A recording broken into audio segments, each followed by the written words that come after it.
Thank you for those kind words. Yes, I have my own little tribe with our family. It's good to be with you this morning and hear that lineup. When I read that, I said, this is fantastic, but there's one thing missing, world peace. What happened to world peace? You know, we're going to really tackle a lot of good issues throughout the day. There's some friends and familiar faces here this morning, so I feel quite at home with the topic and what you're trying to be about at this school and through your various relationships in the larger community and the world. You see the topic, social justice. Let me just tell you a little bit about my background. I grew up in a predominantly Spanish-speaking environment, even though we were encouraged to speak English from a very young age so we could excel in education. But the worship and preaching was all in Spanish. So when I heard about the justice of God, most often you would have read that as the righteousness of God. But la justicia de Dios was prominent in my thinking and understanding of what it means to be a child of God, that we will engage in making the world right, that would in a way that reflected the kingdom of God. It wasn't just a concept or an effort or a movement or an activity or a project or a program. It was part and parcel of what it means to be a follower of Jesus. Later I learned when I received my undergraduate work in biblical literature, you know, that great marketable degree. You know, Koine Greek, it did help me one time get the correct answer on Jeopardy. When I was watching it, oh, Koine Greek, I know what that is, you know, the language in which the New Testament was written, or predominantly written. Well, I learned that righteousness, the English, you know, word, and justice come from the same root, right? Making things right. And that's what we're about. But too often it seems something elusive. It's out there. And we're all working toward that. So I would like to think about it as a transformational possibility. That it's possible to bring about transformation. It's about bringing the kingdom of God into the lives of humanity. So if you indulge me, imagine an environment, a community, a neighborhood where there's children playing in the streets, and the seniors are, what we would say, hanging with their canes and just checking out what's going on. That image for me is almost emblematic of what the kingdom of God should be about. Because to have children playing in the city streets, just go out and play in the streets. Parents won't do that. But you need watchful eyes to be careful, right? You need probably signage to say, hey, children are at play here. Or speed bumps to slow down the transportation. It's working together to ensure that our children are safe, that they grow up strong and smart, not just about things, but about life, right? Those are really, really important aspects of it. When I was a little boy in San Antonio, Texas, my friend and I, we were 6 and 7 or something like that. We ran out into the middle of the street and we put our bodies down to feel the warmth of the asphalt that summer day. And we looked up into the sky to look at the clouds. Can you imagine that? 6-year-olds out there in the middle of the street just kind of looking up there. Now, it was probably only a few seconds we did that, but it feels like an eternity we were in there, look just up there, imagining, what do you, oh, I see the horses up there, I see that sense of imagination. But when I reflect back at that and I look at this image, I knew why I could do that, because I knew I was loved. And I knew that the community, that neighborhood cared for us, because I had seen that in action when a house burned down a few years before, and my friend Junior was actually, had to run out in his pajamas because the house was burning up. Then the neighborhood rallied.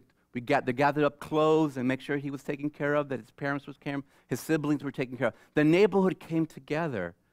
So I knew that together we could make something different, and that enabled me to go out there with my friend Stevie and put our bodies down in the middle of the street because we were loved.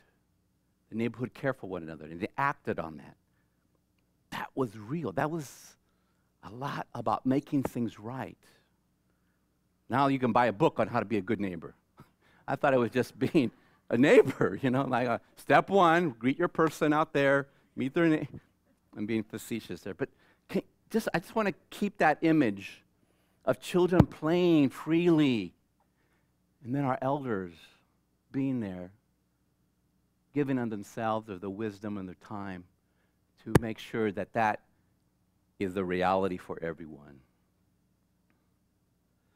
Now, there's something that challenges our faith. It's not other religious movements. It's not our own, maybe, attempts to understand who God is. There's something in the world that continues to challenge, for me at least, my faith. If I'm a follower of the Christ, then I need to be engaged in something that I read as an abomination to God. And that is, for me, the persistence of poverty. Not poverty as a problem. I think poverty as a symptom of something that's fundamentally wrong. And I'll talk specific about the United States. Some of this relates to what we have and experience in the world. But why in the richest country in the world do we have people struggling for their daily life? Why is that happening? Now, people can argue, well, sometimes they're lazy, or there's this poverty of culture, and we have all the research that kind of tells us why that people, families, individuals find themselves struggling for, a better life, a quality of life. And that's why no one's asking that everybody has to, drive around in their Lexus. There's nothing wrong with Lexus if you're driving one. Or the nice Beamer electric vehicle that's out there. It's really beautiful. I'm talking to just be able to say, my children can go out into the neighborhood and be safe. Right? They have an opportunity to go to the local school and get a good education. Right? And at night, they can come home and have a good, healthy meal. So those are very basic aspects of what it means for us to be human. And as the brother just said, to be created in the image of God, to just have those basic aspects of it, to sit down and with their family and understand that mom and dad really care and love them, and not always worry about, is my dad going to be home tonight, or where's my mother? I'm an adopted family, and you heard that, and I had to stop traveling because each time I left my home, my children really wondered if I would ever come home, because had they grown up, their parents were gone. So just fundamental aspects of this sense of lack, of connection, of love, the basics of life, that's there. And how can we as people of God allow that to happen? Which I believe, God weeps. Heart is broken. The founder of World Vision, that's what his saying, may my heart be broken by the things that break the heart of God. So I want to use that as our thinking of how do we engage that. So I'm not going to do statistics. I'm not going to quote stuff. In fact, what I'm going to present to you is not all that novel, but perhaps putting it all together, we may have maybe a hopeful vision about how to transform our lives and the kinds of issues you'll be discussing throughout this day. So we all know that if someone's hungry, what do? Give them a fish, right? And if they have a fish, what can they do with that fish? Eat it, eat for a day, right? That's a pretty big fish, right? I mean, you go to Mickey D's fish sandwiches, there's just like a little bite. It's not much there. But I'm not saying this is wrong. Biblically, we are mandated, if someone's hungry, what do? If they're thirsty, if they're naked, take an Instagram. No, we don't do that. We clothe them, We clothe them. We take care of those basic needs. That's a non-negotiable, as I read it. Non-negotiable. That's what we got to do as people of faith. So I'm saying, I want to make sure that's very clear, because we'll move on. We go, what happened? We do that. We start that's fundamentally part of who we are. What are other words for giving people a fish? Charity, thank you. What's another word? Service, thank you. Excellent. Compassion, showing our compassion, showing that we care, that we connect with people. Those are all elements of giving a fish. There are other words we use sometimes. You've seen them, hand out, right? Relief. Some people are suffering. We help try to, alleviate that suffering. Generosity. Some of our churches have benevolence funds, right? People come up and we do that, or the deacons' funds. It's just basic kindness. I'm hungry. I have no means. Can you help me? Yes. That was fundamental to how I grew up. Every day, we lived across the street from the railroad tracks. I'm going to date myself. We used to call these individuals hobos. Remember some of us? Remember those? Wow, that's an old term. But I remember at the door, and I will see my mom go out to the door, answer, speak, say some words.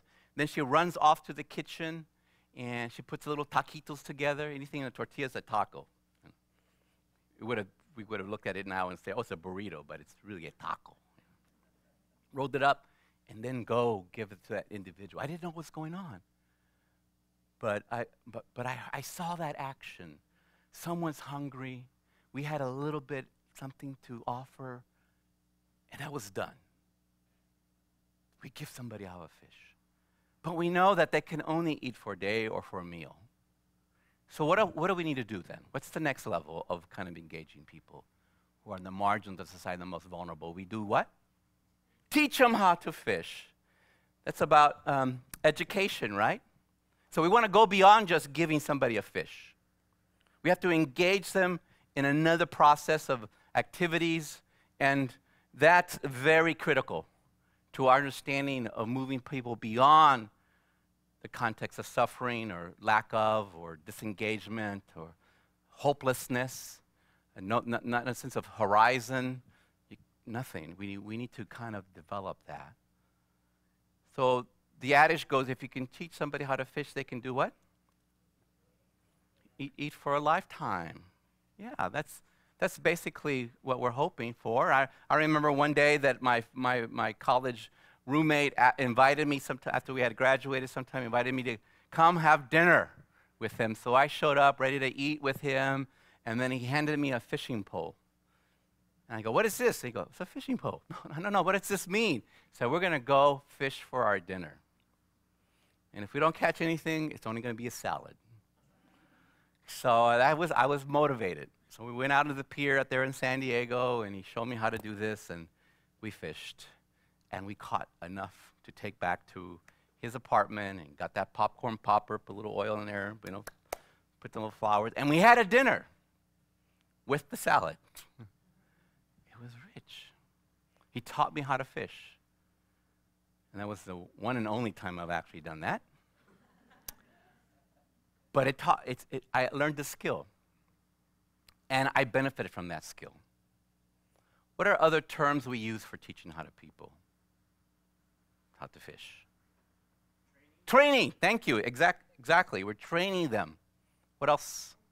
Empowering, kind of enabling them to do something they weren't able to do. What else? What's another word? Education.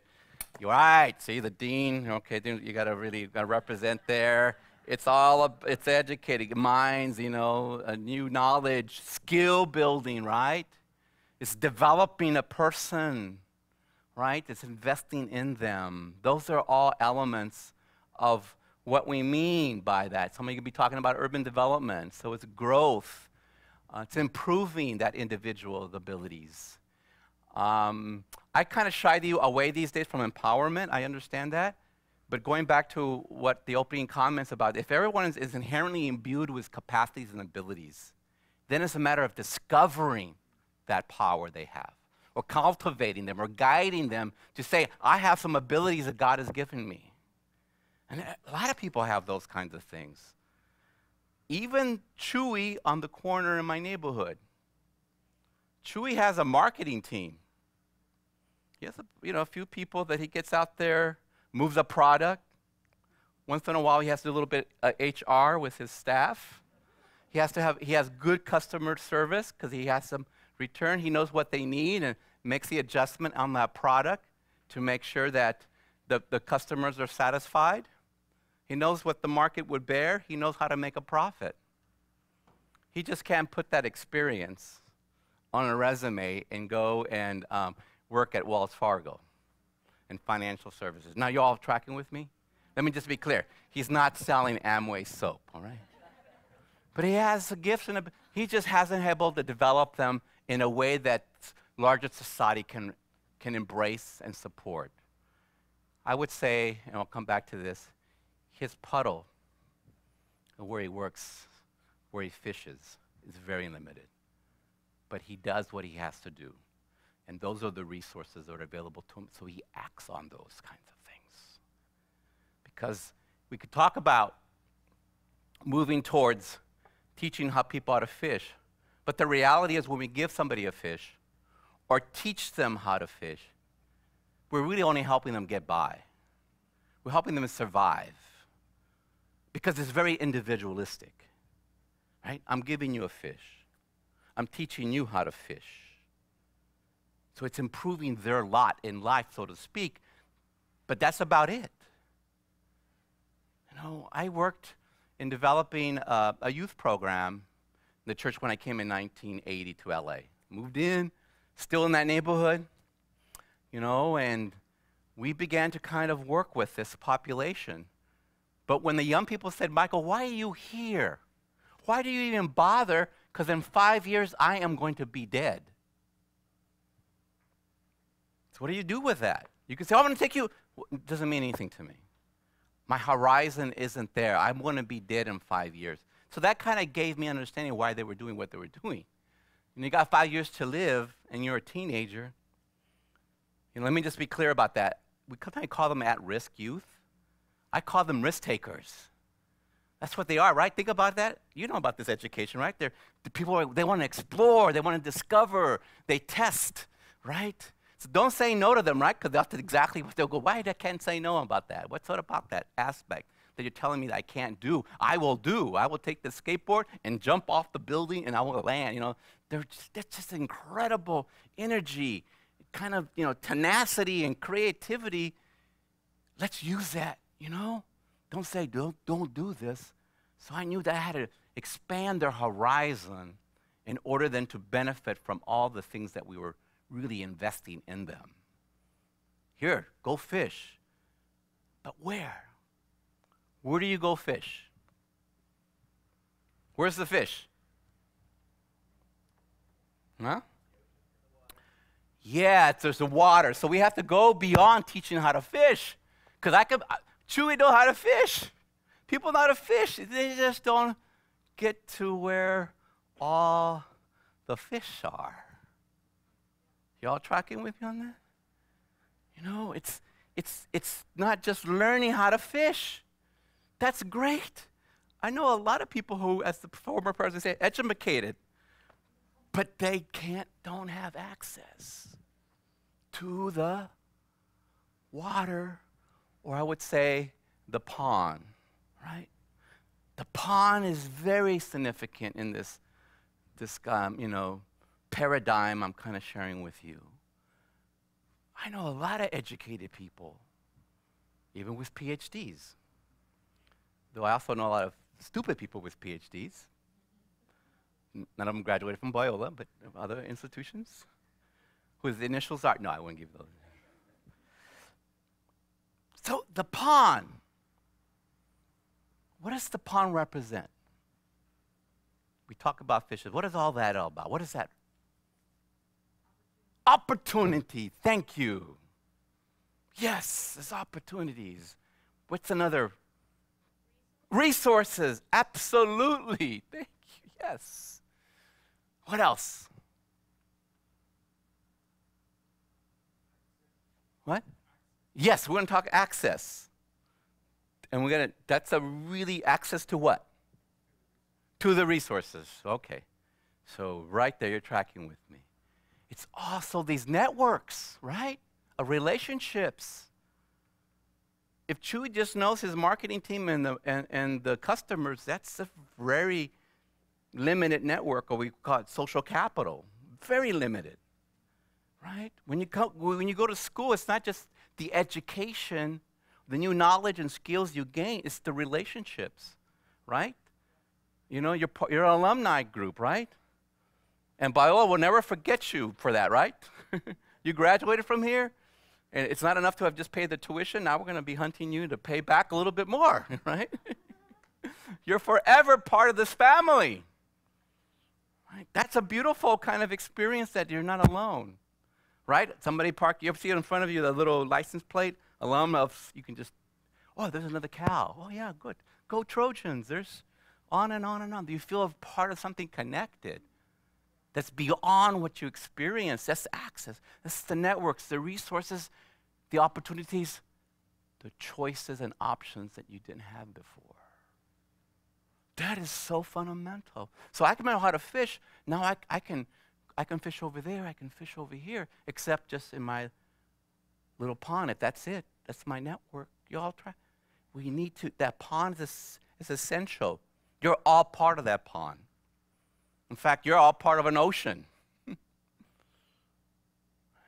But it's not just enough to teach somebody. It's do we give them access? Do they have access to the opportunities? You know, I'm rare in my ethnic group to have gone on to college and completed my college degree and have multiple graduate degrees. I'm rare.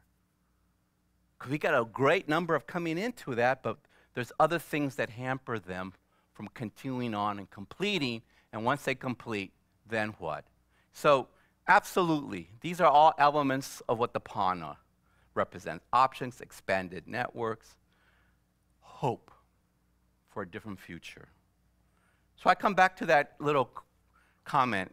If we teach somebody how to fish, can they truly eat for a lifetime? And as a brother mentioned, there's this aspect of access. So it's not just enough, again, to say, if we teach you how to fish, then you have these opportunities. It's the fundamental problem of how do we get there, the access to that. And the reality is there are fences and barriers around the pond that keep people out, even if they know how to fish. There are fences and barriers. Can someone think about a barrier that someone may have? There's put up. Language. Excellent. Language. And it's not necessarily knowing the dominant language of English, but the language of that particular sector, the language that shows that you're prepared and educated, you know? Those are elements that are important. The proper language that gives you access. And we know when we're trying to call somebody up for our service, right? We have a little problem, and just by their accent, sometimes we either already determine, well, this person isn't the one I want to talk to. Or their use of how they speak. Yo, how's it going, you know? Like, whoa, that's a different one. Like, well, may I help you, sir, you know? That's an important element. What's another barrier, hurdle that people need to deal with? Well, yes, the credentials, right? Do you have the proper credentials or the proper record, right? Or your lack of, right? That's big, right? So that's why we struggle, we go for that alphabet soup after our name or before our name, Those are some credentials, but there are other credentials that may be helpful, right, or not. Right? People ask, what's your status? What do you mean my status? My marital status or my immigrant status? Those could be. What else could be another hurdle or barrier to people? Who you know, right? If you have a very thick social capital, your limited network, because it's all about who you know. We don't do this by ourselves. We do this together. What are other possible barriers? Age, thank you. Either too young, too old, don't feel like you have enough experience. Excellent. Yes, you have a record, and hopefully, I mean, the state of California banned the box, right? Young people who have been, got a felony because they were in the wrong place, wrong time, they have to report that when they seek employment. We're trying to fix that because that will always be a hurdle. Oh, you're a felony. You're a felon. You're out of there. Let me just help you here. There's other aspects of it. There's about race and ethnicity. Absolutely. Why is it that when I return something at the store, I need to bring my ID and my receipt, and my wife, who's not a person of color, has never, rarely have to return her product with a receipt? What's with that? Why is it that when we were looking for housing, she got a better deal when she showed up than when I showed up? So race and ethnicity is still an issue, even in this great country of America. That people the way you look, your attire, your appearance is a factor in you gaining access to the pond. I'm sorry, that's real. That is real. And it's not just one group or another, it's all of us. Right? You feel some of it's just natural. We feel most comfortable with our own, so to speak, and we kind of trust and we connect with that. But if you look different, you are different, that can be a barrier, and often it is. Not being prepared, your own self-perception. Self-esteem is a big issue. I don't know if I want to risk going out there. It's a different world, so I just stay with what I know, even though it's limiting. And then, unfortunately, there's corruption, even in America. People don't get paid what they should get be paid. One of the most expensive, the second most expensive restaurant in the United States in Beverly Hills just got fined because they withheld pay from their employees. Wow. You would think, wow, they're a reputable institution, well-known in America. People pay hundreds of dollars, to sit down in that 6-seat restaurant, and the employees are not getting paid their due. All right, so people say, you work hard, you'll succeed. Well, these people were working hard, and they were not getting too far.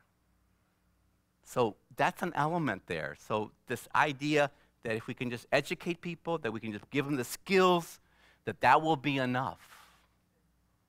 There are other barriers and struggles people have that prevent them from accessing the pond.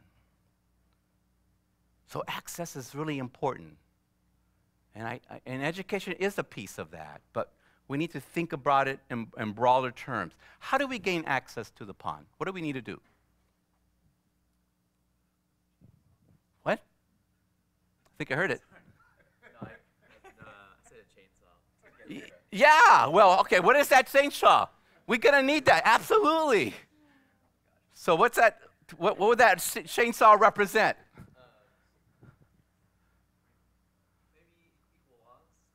Okay, change some policies. Yes, to make that happen, or to relegate so that may say that corruption isn't rampant, or to ensure that people get their due, that we don't discriminate in terms of a person's appearance, in terms of their language, that even they have an accent that could be, that could still be very, very productive. It doesn't have to raise to my own idea what they are. How do we equalize, the process, the access? Yeah. What else? Or change the required boxes.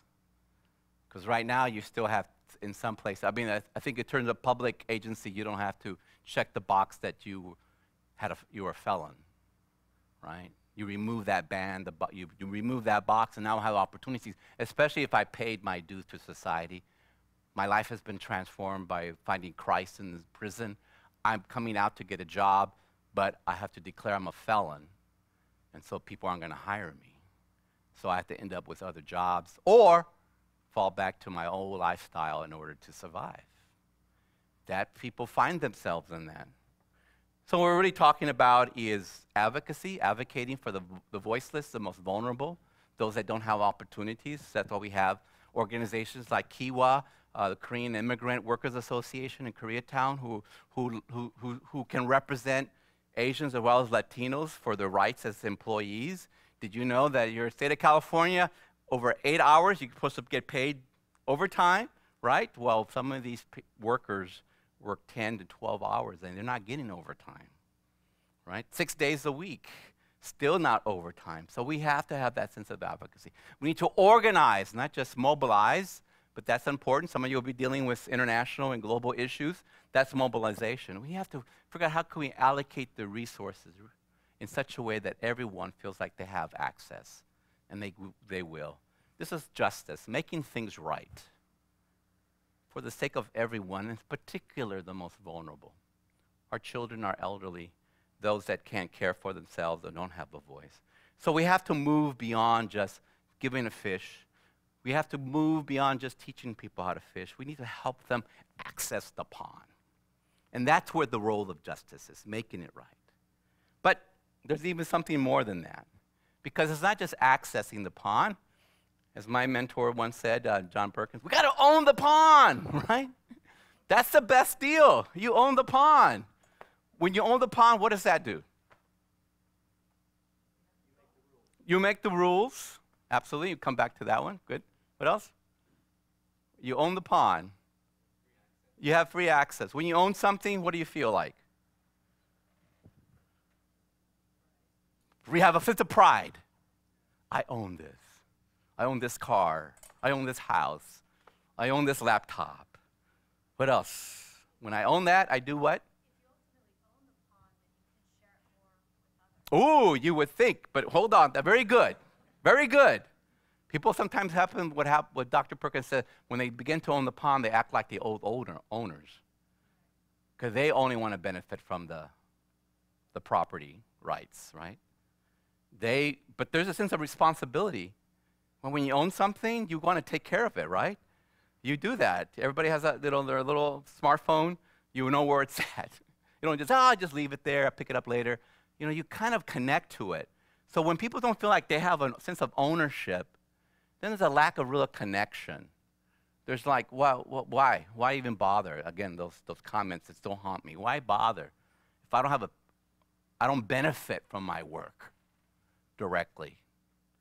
When I'm exploited, or I can't get to where I want to be. You know, in my neighborhood, 93% of the people rent. Wow.